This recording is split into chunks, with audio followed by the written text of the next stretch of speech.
너희 중에 병든 자가 있느냐? 그는 교회의 장로들을 청할 것이요 그들은 주의 이름으로 기름을 바르며 그를 위하여 기도할지니라. 믿음의 기도는 병든 자를 구원하리니 주께서 그를 일으키시리라. 혹시 죄를 범하였을지라도 사하심을 받으리라.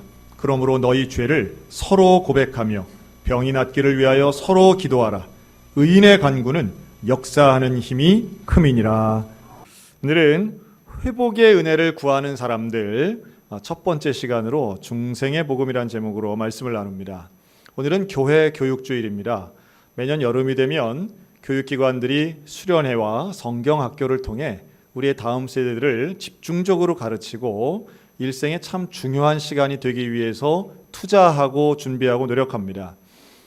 시대의 흐름에 따라 저출산과 또한 교회의 여러 가지 침체적인 상황들 때문에 수련회와 성경학교를 못하는 교회들도 참 많아지지만 그것은 뒤집어 생각하면 그렇기 때문에 더 소중하고 이러한 기간들이 더 중요하다라고 말씀드릴 수 있습니다.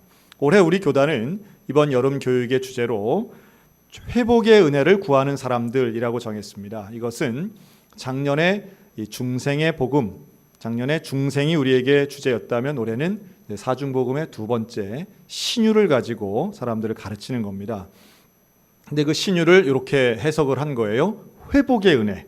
우리가 이 회복이라고 하는 것은 이전에 온전한 상태로 돌아간다 이런 뜻이 있는데 건강, 육체의 건강도 영적인 건강도 마치 하나님의 형상을 따라 지음받은 사람이 죄를 지음으로 하나님과 분리된 것 이것이 회복되는 게 이제 영적인 신유다 이렇게 볼 수 있겠고요. 건강을 잃어서 병약해진 사람이 하나님의 은혜로 건강을 회복하고 또 병들지 않고 날마다 강건하게 살아가는 것도 역시 신유의 은혜인데 이걸 조금 더 확장시켜서 관계와 사회와 역사 속의 신유를 실천하는 내용을 가지고 이번 한 달 동안 우리가 다뤄보려고 합니다. 먼저 오늘 본문을 보면 우리를 회복시키는 온전한 방법 하나를 소개합니다. 한번 따라 하실까요? 기도를 통해 회복됩니다. 네. 병든 자, 아픈 자, 고난당한 자에게 야고보서는 우리에게 이렇게 가르칩니다. 기도하라라고 가르칩니다. 기도를 통해서 병도 고침받게 될 줄로 믿습니다. 기도를 통해 고난도 극복되고 환난도 이겨내고 어려움도 견뎌낼 수 있다라고 하는 것입니다. 상황이 변화될 수 있고요. 내 자신이 강력해질 수도 있습니다. 모든 것이 하나님의 은혜를 받아 하나님과 동행하며 걸어가는 우리에게 주시는 특별한 은혜라고 하는 것이죠. 오늘 고통과 환난 가운데 있어서 외롭고 힘든 분들이 오늘 이 자리에 오셨다면 하나님의 은혜로 회복되는 역사가 있기를 주님의 이름으로 축원합니다. 저는 어릴 때 제가 다녔던 교회에는 소위 말해 기도 권사님들이 계셨습니다. 기도 권사님은 늘 교회에 와 계시는 분들이죠. 그래서 밤에도 교회에서 자는 거 반 기도하는 거 반 이렇게 지내시는 분들입니다. 주일 예배 같은 경우는 1부, 2부, 3부를 그냥 자기 자리에서 꼬박 앉아서 예배 드리시는 그런 할머니들이셨습니다. 이분들이 기도하면 얼마나 신령하고 얼마나 오랫동안 기도하시는지 물론 교회 와서 목사님에게도 안수기도 받지만 그 권사님을 찾아와서 기도받는 분들이 있었어요. 허리가 아프다, 무릎이 아프다 이러면 와서 이제 기도받는 거죠. 그럼 그렇게 기도받은 분들 중에 병이 난 분이 있을까요, 없을까요? 있는 거예요. 그러니까 원래 또 좋은 소문 또 금방 퍼지잖아요. 그래서 기도받으러 오시는 겁니다. 근데 그래서 저도 이제 어린 마음에 궁금하기도 하고 어떻게 기도하길래 병이 낫지? 하고서 이렇게 이제 뒤에 가서 들어보는 겁니다. 몇 분들은 이제 이북에서 오신 권사님들이었습니다. 근데 기도하는데 보면 이제 집사님들이 아유 권사님 저를 위해서 좀 기도해 주세요. 나 허리가 너무 아파요. 그러면 이 할머니 기도 권사님이 뭐라고 기도하느냐 하면 아유 아바의 날래 고쳐주시라요. 만져주시라요. 잘 봐주시라요. 잘 기도가 뭐랄까 이 장로님들이 대표 기도하는 어떤 멋있는 문장하고는 완전히 거리감이 있는 제가 뒤에서 듣다 쿡 하고 한번 웃은 적도 있습니다. 기도를 저렇게 하지? 기도는 뭔가 천지창조 하나님 찾고 뭔가 좀 그럴듯하게 해야 되는 거 아닌가. 어린 나이지만 그런 생각을 했던 거죠. 우리 중등부 예배도 저런 식으로 기도하면 애들이 놀릴 것 같은데 이 할머니 기도 권사님의 기도는 말 그대로 어린아이 같은 기도였어요. 그런데 뒤에서 비우는 저와는 달리 그 기도를 손을 잡고 기도하는 집사님의 눈에서는 눈물이 떨어지고 있는 거예요. 참 충격적이었습니다. 저런 기도 왜 울지? 이런 생각이 들지만 기도받는 그분은 사실은 아픈 허리는 처음에 그것 때문에 기도받았을지 모르지만 나가실 때는 이미 그 마음에 치유를 받고 나가시는 표정들이었어요.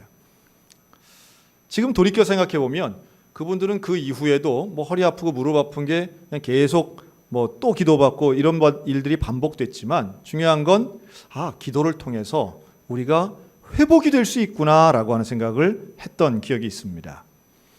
우리의 기도는 하나님의 약속을 기반합니다. 하나님은 분명히 약속하셨어요. 너희 중에 병든 자가 있느냐? 너희 중에 고난당하는 자가 있느냐? 기도할 것이라.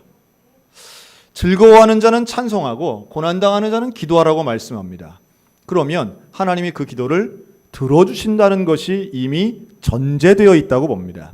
하나님이 들으시는 그 기도를 통하여 우리 모두 가운데 놀라운 은혜가 있기를 주의 이름으로 축원합니다. 그래서 이 기도할 수 있는 고난의 때를 기도의 기회로 삼는 것은 참 중요하다고 생각이 듭니다.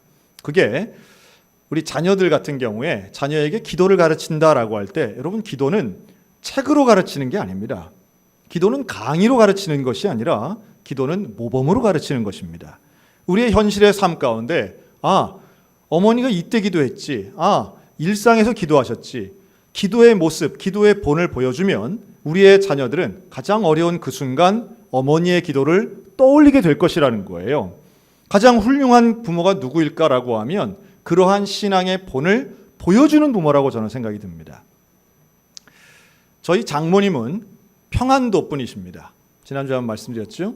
그런데 한국전쟁 전에 이제 남한으로 오신 거예요. 가족들과 함께 오셔서는 이제 교회를 다니십니다. 아주 유명한 교회 있습니다. 북한 분들이, 이북 분들이 많이 모여서 세운 아주 유명한 교회 있습니다. 그 교회에서 신앙생활을 하시고 또 신앙생활을 하시면서 젊은 나이였기 때문에 정말 소명을 받아서 신학까지도 공부하셨어요. 그래서 평생을 하나님의 여정으로 살겠노라고 작정하셨다가 우리 장인어른을 만나는 바람에 이제 결혼하시고 자녀들을 낳게 됩니다. 그런데 지금 이제 장모님이 많이 쇠약하시고 연로하셔서 못 나가시지만 우리 장모님의 일생은 기도의 일생이셨어요. 그래서 새벽 기도를 빠지지 않고 나가시는 거예요. 어디를 가든 뭐 이사를 하더라도 그 지역에서 새벽 기도를 늘 나가시는 겁니다. 그런데 새벽 기도를 가실 때마다 우리 장모님이 하신 이 장순균 권사님은 뭘 하셨느냐 하면 자녀들의 머리에 손을 얹고 축복 기도를 하고 새벽 기도를 가시는 거예요. 그리고 갔다 와서는 아침을 준비하시고 꼭 또 빠지지 않는 게 그 자녀들을 다 앉혀놓고 가정 예배를 드리신 겁니다. 자, 제가 질문 하나 드릴까요? 초등학교 6학년 여학생이 아침에 학교를 가기 위해선 머리를 감고 뭐 옷도 챙기고 해야 되는데 그 시간에 가정 예배를 드리는데 형제들도 많은 거예요.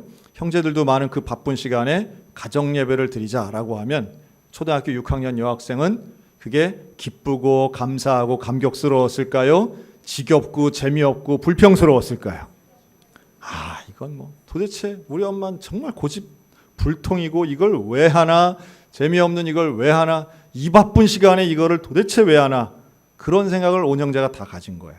그런데 지금은 40 넘고 50 넘어서 본인의 일생을 돌이켜 생각할 때 가장 귀하고 가장 아름답고 오늘의 내가 예수 믿고 살 수 있는 선교사가 되고 목회자의 아내가 되고 예수를 믿고 이런 복된 삶을 사는 가장 중요한 에너지는 언제였느냐? 바로 내 이마에 손을 얹고 기도하시던 새벽 예배 나가던 우리 엄마, 그리고 억지로도 앉혀가지고 그 가정 예배를 드리던 그 어머니의 신앙이라는 거예요. 여러분, 우리들에게 그런 신앙의 모습이 유산으로 물려받은 분들이 혹시 계시다면 여러분 포기하지 마시기 바랍니다. 그것 끊어지지 않도록 내 자녀, 내 손자, 손녀에게 기도하는 모습, 예배하는 모습을 이어지도록 보여주는 우리 믿음의 부모님들, 믿음의 조부모님들 되시기를 우리 주님의 이름으로 축복합니다. 그것은 세상 무엇과도 바꿀 수 없는 그 자녀들에게는 어마어마한 유산을 이미 주신 것이라는 거예요. 여러분, 기도는요, 그런 의미에서 관계성입니다. 이 기도는 하나님과의 관계이고, 또한 기도는 중보기도하는 입장에서는 이 성도 간의 관계라고 볼 수 있습니다. 야고보서 5장 본문은 이렇게 말합니다. 너희 중에 병든 자가 있느냐? 그는 교회의 장로들을 청할 것이요. 여러분, 이 말씀을 한번 잘 주의 깊게 마음에 새기셨으면 좋겠습니다. 혹시 제가 확신 있게 말할 수 있는데요, 그냥 이걸 문자적으로 본다면 여러분, 아프고 병들었을 때에 교회 장로님을 청해 보신 분 계십니까? 참고로 우리 교회는 장로님이 참 많으세요. 참 많으신데 전화해가지고 장로님, 내가 너무 아파요. 장로님, 내가 수술 받아야 돼요. 장로님, 내가 힘들어요. 우리 집에 좀 오세요. 이렇게 청해 보신 적 있으시냐는 거예요. 여러분, 성경에 써 있는데 왜 안 하십니까? 성경에 써 있고 약속되어 있는데 왜 안 하십니까? 물론 이 부분은 이 야고보서에 나오는 장로는 오늘날 우리 교회의 장로님이라고 1대1로 보기는 조금 어렵습니다. 교회의 지도자라고 보는 게 오히려 맞지요. 그래서 사실은 목회자에 더 가깝긴 하지만 그래도 목사님, 장로님을 통칭한다라고 하면 더 정확하리라고 봅니다. 그런데 여기서 여러분, 우리가 병들면 누구 찾아가야 되나요? 당연히 의사 선생님 찾아가야죠. 네. 진료는 의사에게, 약은 약사에게. 그런데 왜 성경은 우리에게 장로님을 청하라고 얘기할까요? 물론 이때는 병원이 없던 시대입니다. 장로님을 불러서 기름을 바르라고 한 건 약을 바르라는 것이고, 그리고 기도하는 건 나쁜 거 아니니까. 그리고 이때는 뭐 이럴 수도 있겠고, 지금은 아니라고 생각하시는 분들에게 제가 분명히 말씀드립니다. 하나님 앞에 기도 응답으로 신유를 받기 위해서는 여러분들 마음속에 장로를 청할 수 있는 마음이 있어야 됩니다. 여러분, 장로를 청한다는 게 무슨 뜻일까요? 이것은 나의 고통을 교회와 공유하는 걸 의미하고요, 교회의 지도자들을 신뢰한다는 것을 의미하는 겁니다. 저는 제일 마음 아픈 얘기 중에 하나가 그런 거예요. 목사님, 나는 절대로 기도 제목을 얘기하지 않습니다. 왜냐하면 그거 얘기하면 교회에 일파만파 소문이 나가지고 교회 생활하기가 힘들어요. 그래서 진짜 중요하고 진짜 간절한 건 절대 얘기 안 하고 그냥 남 듣기 좋은 것만 제가 얘기합니다. 여러분, 이건 참 슬픈 이야기입니다. 교회 안에서 기도의 제목이 나뉘어진다는 것은 나에게 가장 아픈 부분을 도움을 요청해야 된다는 걸 의미하는 겁니다. 내가 진짜로 힘들어하는 부분, 고난당하고 있거나 질병이 들었거나 아프거나 외롭거나 힘든 것을 누구에게 말할 수 있어야 되느냐 하면 장로에게 말할 수 있어야 된다는 걸 의미하는 거예요. 그리고 그런 공동체에게 하나님께서는 신유의 기적, 회복의 은혜를 주신다고 약속하고 있는 겁니다. 그러니까 공동체 안에, 교회라고 하는 이 공동체는 그냥 있는 게 아니에요. 이것을 통해 하나님의 은혜를 받는 그릇이고, 이 예배를 통해, 공동체를 통해서 하나님이 기도 응답해 주신다라고 하는 약속 있는 모임이라는 거예요. 여러분, 그래서 내 자녀의 신앙을 위해서는요, 만약 내 자녀가 교회를 안 다녔으면 좋겠다, 아주 교회를 떠나버렸으면 좋겠다, 예수를 안 믿었으면 좋겠다라고 하면 아주 제일 효과적인 방법 하나가 있습니다. 내 자녀의 신앙을 망치는 방법, 효과적인 방법 하나 있는데, 그건 집에서 대화 중에 교회 직분자들을 비하하는 겁니다. 교회를 비난하는 거예요. 교회의 지도자들을 깎아내리는 거예요. 그러면 우리의 자녀들은 자연스럽게 교회를 떠나버릴 겁니다. 예를 들면 이런 거예요. 아마도 배우자와의 대화겠죠? 가정에서 일상적인 대화입니다. 그러면서 이렇게 얘기하는 거예요. 그 무슨 암흑의 장로 있지? 그건 인간도 아니야. 암흑의 권사 있지? 야, 그거 꼴도 보기 싫어. 자기보다 10살, 20살 많은 분인데도 가정에서는 함부로 얘기하는 분들이 얼마나 많은지 몰라요. 목회자라고 다르지 않겠죠. 암흑의 목사, 암흑의 전도사, 야, 그거 아직 멀었더구만. 이렇게 말하는 순간 전화로 혹은 대화 중에 무심코 한마디 하는 표현이나 단어는 내 자녀의 신앙을 그대로 망치고 내 자녀를 교회 밖으로 밀치는 역할을 하고 있다는 거예요. 저는 좀 조심스럽지만 저에게 소원이 늘 말씀드리죠. 우리 자녀들이, 제 자녀가 평생 예수님을 잘 믿고 교회를 사랑하는 것이 저의 제일 큰 소원입니다. 그런데 그 소원을 위해서 저는 집에서 대화하거나 이야기할 때 의도적으로 저는 절대로 아무개 장로 이렇게 말하지 않습니다. 누구누구 장로님, 누구 장로님이 이렇게 말씀하셨어. 아, 오늘은 누구 장로님이랑 식사 약속이 있지. 그분 참 좋은 분이야. 제가 만나본 장로님이라고 다 좋은 분들은 아니었어요. 그러나 저는 최소한 제 자녀들 앞에서는 절대로 장로님이나 목사님에 대한 부정적인 이야기를 하지 않으려고 의도적으로 노력합니다. 왜요? 그것은 그 장로님을 위해서가 아니라 내 자녀를 위해서입니다. 내 자녀의 신앙을 위해서 교회의 부정적인 것이나 교인의 부정적인 것을 확대하거나 해석하거나 또는 폭로한답시고 얘기하지 않습니다. 때로는 내 감정에 겨워서 이것을 어떤 부정적인 단어를 쓰는 것도 실수하지 않으려고 최선을 다하고 있어요.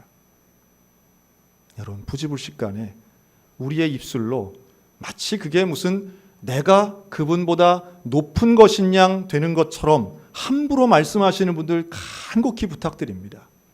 오늘날 청년들이 교회를 떠나 있는 그런 젊은 세대들이 하는 이유 한 단어를 보면요, 여러 가지의 이유들을 대지만 내가 왜 교회를 떠났느냐라고 할 때 한 단어를 꼽자면 이중성입니다.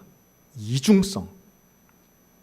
교회가 가증스럽다는 거예요. 사람들 앞에서는 친절한 것 같고 착한 것 같은데 그 뒤로 돌아가면 진짜 얼굴을 보면 하나같이 거짓되고 하나같이 이기적이고 남 비방하는 거, 그 이중성에 나는 교회에 있기 싫다는 거예요. 여러분, 이 원리를 뒤집어 생각하면 답이 나옵니다. 그러면 무엇이 교회에서 감동받을까요? 말과 행동이 같은 일치성입니다. 교회와 가정이 같은 일치성이에요. 교회와 직장이 같은 일치성일 때 그때의 사람들은 감동받고 이게 진짜구나 라고 따라오는 것입니다. 여러분, 우리의 이중성은요, 남에게만 있는 게 아니에요. 분명히 1시간 전에 교회에서 반갑게 인사하고 헤어진 사람을 집에 와가지고 흉을 본다, 욕을 한다, 그게 이중성이라는 거예요. 여러분, 우리 안에 있는 그 죄의 문제, 그 이중성의 문제, 안타깝지만 기도 제목 얘기하지 않는다는 건 자랑이 아닙니다. 본문은 이렇게 말해요. 장로들을 청하여 기름을 바르고 기도해라. 믿는 자의 기도, 의인의 기도는 응답받는 능력이 있다고 말씀하시면서 서로 간에 죄를 고백하라고 말합니다. 서로 죄를 고백하래요. 아이고 목사님, 죄는 하나님께만 고백해야지 왜 서로 고백합니까? 여기서 말하는 죄를 고백한다는 건 상대방에게 서운했던 거 말하는 게 아니에요. 내가 죄인임을 고백하는 거예요. 내가 죄인이었음을 고백하고 나의 부족함을 고백하는 바로 그 지점, 그게 바로 교회 공동체의 모습인 줄로 믿습니다. 교회 공동체는 예수 그리스도를 믿는 사람들의 모임이에요. 예수 그리스도를 믿는 사람들의 모임은 내가 죄인인 걸 고백하고 그 죄가 예수 그리스도의 십자가를 통해서 구원받은 중생의 경험이 있는 사람들이 모인 게 교회 아니겠습니까? 그렇다면 그 첫 마음을 잃어버리지 않는 거죠.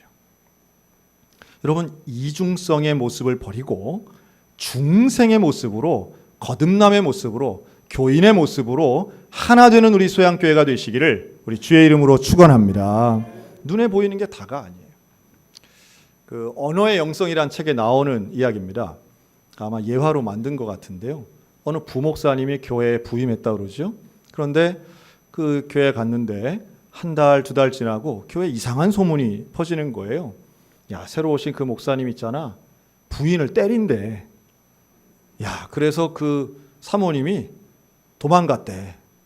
그래서 교회에서 안 보이는 거래. 이런 소문이 난 거야. 참 흉악하죠. 그런데 한 3개월 만에 이 목사님이 설교를 하시게 됐어요. 돌아가면 설교하니까. 교인이 많은 큰 교회인데 설교할 때 이 목사님이 그럽니다. 저에 대해서 이런저런 소문이 있는 것을 알게 됐습니다. 여러분, 저는 분명히 말씀드리는데, 첫째, 저는 한 번도 제 아내를 때려본 적이 없습니다. 둘째, 제 아내는 가출한 적이 없습니다. 셋째, 저는 아직 결혼을 하지 않았습니다. 그런 거예요.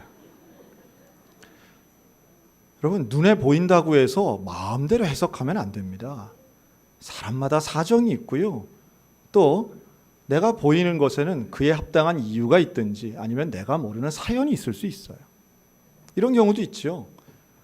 어떤 집사가 지나가는데 권사님이 그럽니다. 요새 젊은 사람은 인사도 안 해. 어떻게 앞을 지나가면서 그래. 인사를 안 하고 저렇게 지나가. 아주 건방지구만. 그랬더니 그 옆에 있던 다른 권사님이 그럽니다. 지난주에 저 집사님 눈 수술했어. 지금 보이지도 않는데 예배당에 온 거요. 온 게 얼마나 기특해. 얼마나 감격스러워. 주보에도 광고 났구만 수술했다고. 그걸 모르고 건방지다고 그래? 이러는 거예요. 여러분, 남의 사연 내가 눈으로 봤다고 해서 다 아는 게 아닙니다. 그리고 안다고 해도 해석이 얼마나 중요한지 몰라요. 여러분, 교회는요, 상처받으러 오는 곳이 아니라 상처받은 사람이 치유되는 곳이어야 될 줄로 믿습니다. 그런데 그 치유는 그냥 일어나지 않아요. 기계적으로 자동적으로 일어나는 게 아니라 사랑의 마음으로 예수 그리스도의 마음을 가지고 바라보고 품고 먼저 희생하려고 하는 그런 해석의 사람들이 있을 때에 치유의 역사가 일어나고 하나님의 기적이 일어나고 신유도 일어나게 될 줄로 믿습니다. 우리가 말하는 공동체, 그런 거죠. 그러니까 공동체가 모였을 때에 뭘 하느냐 보면 알 수 있어요. 제가 최근에 한 그 효자구역 구역 예배 드리는데 잠깐 갔다 왔는데요. 그 구역 예배 드리시면서 뭐 하나 많이 모이셨더라고요. 부부별로 한 20명 모여가지고 하는데, 글쎄 이분들이 게임을 하시더라고요. 근데 게임을 뭘 하냐 하면 지난주 목사님 설교 퀴즈 게임을 하더라고요. 수요 예배 설교 때 뭐 하셨고 뭐 했는데 마치면 상품을 주는 거예요. 난 구역 예배 또 그렇게 하는 구역을 다 봤네요. 뭔가 열심히 하려는 거 아니겠어요? 그리고 여러분, 예수 믿는 사람들이 모였을 때에 그 모여서 무슨 대화를 하는지, 어떤 활동을 하는지, 어떤 관계를 맺는지를 잘 보면 그 교회 수준이 나오는 거예요. 그죠? 교회 밖에 있는 사람이나 안에 있는 사람이나 똑같고 똑같은 거에 관심 있고 뭐 비슷한 건 인정되는데 막 어떤 건 더 나갈 때도 있잖아요. 그러면 안 되는 거예요. 편가르기 똑같고 차별하는 거 똑같고 그저 내 생각하고 똑같지 않으면 무조건 나쁜 놈, 원수 이렇게 얘기하면 그런 공동체에 어떻게 신유와 회복의 역사가 일어나겠느냐는 거예요. 사랑하고 포용해주고 이해해주고 그리고 좋은 쪽으로 해석해 줄 때에 하나님의 은혜, 기도의 응답. 그래서 저는 여러분, 장로를 청하라는 이 말에 여러분, 우리에게 청할 장로가 누가 있어요? 이러지 말고, 그런 말 하지 말고 우리 교회 모든 장로님, 권사님, 직분자들이 얼마나 훌륭하고 존경스럽고 우리 신앙의 롤모델인지 인정하고 보면요, 저는 우리 소양교회 같은 이런 직분자 흔치 않습니다. 정말 좋은 분들이세요. 실제를 얘기하면 잘 안 믿어요. 교인들이. 우리 모두에게 청할 수 있는, 청함을 받을 만한 우리 존경받는 직분자들이 되시고요, 청할 수 있는 겸손한 마음의 성도들이 되시기를 우리 주님의 이름으로 축원합니다. 제 일생에 그 원로 목사님이라고 하면 처음으로 만났던 원로 목사님이 있습니다. 원로 목사라고 하는 제도는 목회를 하시다가 만 70 정년이 되면 은퇴를 하실 때 교회가 원로 목사님으로 추대하면 원로 목사가 됩니다. 이게 쉬운 게 아니에요. 우리 소양교회는 70년 가까운 역사에 아직 원로 목사님이 한 번도 있어 본 적은 없습니다. 그런데 저도 마찬가지였어요. 제가 출석하던 교회에서는 원로 목사님이 한 분도 없었기 때문에 제가 처음으로 원로 목사님을 만난 것은 제가 전도사로서 처음 전담 사역을 갔던 대구 봉산교회였습니다. 이 교회는 지금도 대구 지역에서 가장 오래된 모교회입니다. 근데 그 목사님 이름은 류연창 목사님이세요. 그러니까 제가 뭐 전도사로 갔는데 그때 이미 원로 목사님이니까 저하고 나이 차이가 많이 나는 거죠. 근데 이 목사님은 별명이 하나 있었습니다. 별명이 빨갱이 목사였어요. 왜 빨갱이냐 하면 이분이 소위 말하는 진보 목사님이었기 때문에 그랬습니다. 실제로 80년대에 이 최루탄 가스 있고 막 그 데모할 때 실제로 맨 앞에 나가셔서 데모하시고요. 설교만 하시면 당시 이제 군사 정권이었던 그 정권을 막 비방하고 비판하는 설교를 아주 거리낌 없이 하셨던 분입니다. 근데 그분이 대구 시내 한복판에 있는 제일 오래된 성결교회의 담임 목사님이셨던 거예요. 참고로 그 교회는 봉산교회는 공무원이 많고 특별히 선생님들이 많았던 교회입니다. 그래서 제가 그 청소년 부서를 맡았을 때는요, 청소년 부서 교사 20명 중에 그 아주머니 3명하고 대학생 1명 뺀 16명이 전원 현직 교사였던 적도 있습니다. 근데 그런 교회예요. 여러분, 교사나 공무원은 진보적일까요? 보수적일까요? 보수적이죠. 그리고 대구는 아주 보수적 성향의 그런 도시입니다. 그럼 제가 궁금하더라고요. 어떻게 이런 지역, 이런 교회에서 어떤 이런 진보적인 목사님이 은퇴를 하실 수 있었을까? 그래서 제가 이제 본 거죠. 그 류현창 목사님은 그 대구 봉산교회 가시기 전에는 광주광역시에 있는 신광성결교회에서 심우하셨습니다. 70년대 후반에요. 그러다가 1980년을 맞이하십니다. 여러분, 1980년 광주에는 우리 민족사에 참 가슴 아픈 사건이 있었죠. 광주 민주화 운동이 있었던 때입니다. 그런데 그때 류현창 목사님에게는 아들이 2명이 있었는데요. 이 큰아들 류동운, 큰아들이 한신대학교 신학과 2학년이던 때였습니다. 79학번이었습니다. 그런데 이 아들이 방학이 아닌데 이 5월 달에 집으로 온 거예요. 와서는 아버지에게 말합니다. 아버지, 나 오늘부터 도청에 가서 시민군과 합류하겠습니다. 그때 이 아버지가 무슨 말이냐, 안 된다. 너 안 된다. 거기 가면 위험하다. 갈 수 없다. 그때 이 유동훈 아들은 아버지 평생토록 설교를 내 앞에서 했는데 아버지는 언제나 정의를 위해 희생하라고 설교하지 않으셨습니까? 예수님의 십자가는 인류를 구원하고 사랑하고 그리고 하나님의 공의를 세우는 십자가라고 가르치지 않았습니까? 왜 다른 사람에게는 그런 걸 가르치면서 왜 아들은 안 된다고 합니까? 그리고 아버지의 손을 뿌리치고 5월 25일 도청으로 갑니다. 그리고 아버지와 헤어진 지 이틀 만인 5월 27일 계엄군의 총을 맞고 사망하게 됩니다. 이 큰아들의 죽음은 아버지 류현창 목사님의 인생에 큰 전환점이 됐습니다. 그리고 그 이후로 류현창 목사님은 초대 광주 민주화운동 유족회의 초대 회장을 지내게 되고요. 그리고 광주에서 목회하시기가 본인들 이 부부가 너무 힘들으셔서 그래서 대구로 오시게 됩니다. 이 목사님의 설교집을 보면 이런 내용이 나옵니다. 부활절 설교 때 이 목사님이 이런 설교를 하시는데요.